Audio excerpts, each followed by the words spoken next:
Hello everyone, मैं शिवम, ये मधुर। आज हमारा टॉपिक जो रहेगा डिस्कशन का वो रहेगा कि रेंटल इनकम पे हम एक केस कैसे बना सकते हैं, हम कैसे फंड्स ले सकते हैं। ठीक है, तो थोड़ा सा इसके बारे में हमारे साथ ये मधुर बैठे हैं, वो आपको बताएंगे कि किस तरीके से हम फंड्स ले सकते हैं। बेसिकली रेंटल पे क्या होता है ना, केस बनाने का कई तरह के मेथड होते हैं। अब मैं बात करता हूँ कि हमारे पास जैसे कि मल्टीपल क्लाइंट्स आते हैं इसके रिगार्डिंग, बोलते हैं कि सर मेरी जो इनकम है रेंटल है, पर मैं सारा इनकम क्या है ना अपने अकाउंट में नहीं ले रहा हूँ, कुछ इनकम मेरी कैश में भी आ रही है। तो बेसिकली डिपेंड करता है कि उसकी क्या क्या सिनेरियोज हैं, किस किस बेसिस पे उसका केस हम लोग बनाते हैं। अब मैं लेके चलता हूँ कि एक क्लाइंट है मेरे पास ए, ठीक है, जिसकी रेंटल इनकम सारी की सारी उसके बैंकिंग अकाउंट में आ रही है। और मैं बात करके चलता हूँ, एक क्लाइंट है मेरे पास क्लाइंट बी, जिसकी सारी की सारी जो रेंटल इनकम है वो कैश में आ रही है। अब जैसे कि मेरे पास एक और क्लाइंट आता है सी, क्लाइंट सी, जिसकी रेंटल इनकम आधी उसके बैंक अकाउंट में आ रही है और आधी वो कैश में ले रहा है अपने पास। अब हम सिनेरियो लेके चलते हैं ए, वो कहता है कि मेरी सर सारी इनकम मेरी बैंक में आ रही है। ठीक है, तो बैंकर क्या देखता है, वो ट्रेस करता है उसकी बैंकिंग में कि पर्टिकुलर एक क्लाइंट है जिसका रेंट एग्रीमेंट मेरे को दिया हुआ है। अब एक क्लाइंट के मल्टीपल वो हो सकते हैं, किसी का नाम मैं मान के चलता हूँ एक्स है, किसी का वाई है, किसी का जी है। तो अब एक्स क्लाइंट का हर महीने सेम डेट को उसका ये मतलब जो भी उसका रेंट है वो आता है, ऐसा ही वाई के साथ भी होता है, ऐसा ही जी के साथ होता है। तो मैं क्या करूँगा, उसकी टोटल इनकम जो मेरी मंथली की बन रही है, मैं मान के चलता हूँ कि सबकी जो इनकम है वो 20-20 हज़ार है और मेरे पास उसके 5 टेनेंट हैं, तो उसकी जो टोटल इनकम आ रही है मेरे पास 1 लाख रुपये आ रही है हर महीने। तो मैं एज अ बैंकर क्या देखूंगा, मेरे पास एक कुछ पॉलिसीज होती हैं, मतलब सारी बैंक्स की एक ही पॉलिसी नहीं होती, पर जो मार्केट में जो मैक्सिमम जो लोग बैंकर कर रहे हैं मैं उनकी पॉलिसीज के हिसाब से बताता हूँ। वो क्या करेंगे, जैसे कि 1 लाख रुपए की मेरी इनकम है जो बैंकिंग में शो कर रही है, मैं उसका 70% फॉयर आपको दे दूंगा।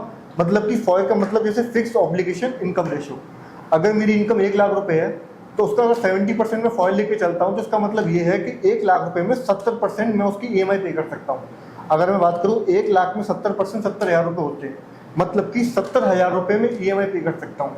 और मार्केट में क्या होता है, जब बैंकर एकदम टाइम ले लेता है ना तो उसे लमसम आइडिया लग जाता है इनिशियली, जब हम बात करते हैं इनिशियली क्लाइंट से कि जब 70,000 रुपये की EMI पे कर सकता है तो मान के चलते हैं कि 70 लाख रुपये की उसकी हम लोग उसे लोन दे सकते हैं। अब मैं बात करता हूँ क्लाइंट बी, क्लाइंट बी का क्या है, वो सारी की सारी इनकम कैश में ले रहा है। तो अब हम उसे जस्टिफाई मतलब उसे वेरीफाई कैसे करेंगे, वो वेरीफाई ऐसे होगा, वो मुझे उसके रेंट एग्रीमेंट प्रोवाइड कराएगा।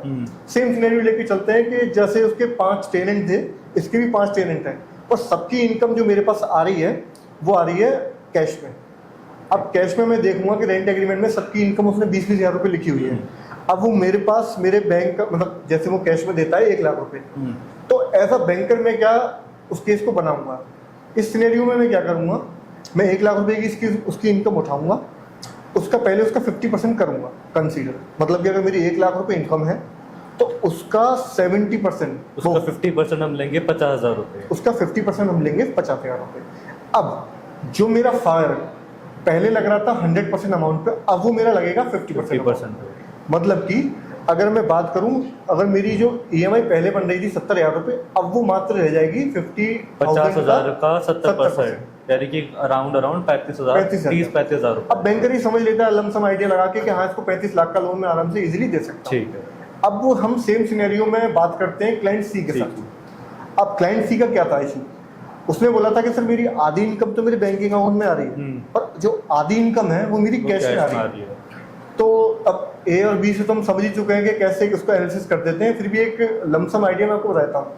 जो मेरे पास उसकी 50% इनकम जो उसके बैंक अकाउंट में आ रही है, मैं उसका 70% फॉइल लूंगा, 50,000 का फॉइल लिया, और जो मेरे पास कैश में आ रही है अब मैं उसका इनकम का 50% करने के बाद उसके बाद उसकी एक वो बनाऊंगा, यानी कि पहले 50,000 जो पक्के की है उसका हमने 70% लिया 35,000, जो कच्चे की 50,000 है उसका हमने 50% लिया 25,000, उस 25,000 का हम लेंगे 70%। हाँ। इस तरीके से हम बनाएंगे। और इस चीज़ को मैं जस्टिफाई कर देना चाहता हूँ, अब भी हम जो बात कर रहे हैं ना उसके एज अ फाइनेंशियल कैसे उस केस को बनाएंगे, अभी हम बात नहीं कर रहे हैं उसकी प्रॉपर्टी कैसी है, उसका सिविल कैसा है। अब जब एनालिसिस करते हैं हम लोग बेसिकली इनकम पे जब करते हैं तो इस सिनेरियोज में लेके चलते हैं इसको, बस। ठीक है, तो आज का हमारा ये टॉपिक था कि हम रेंटल इनकम के बेस पे कैसे हमारी ये बना सकते हैं। तो मिलते हैं आपसे अगले एपिसोड में। Thank you.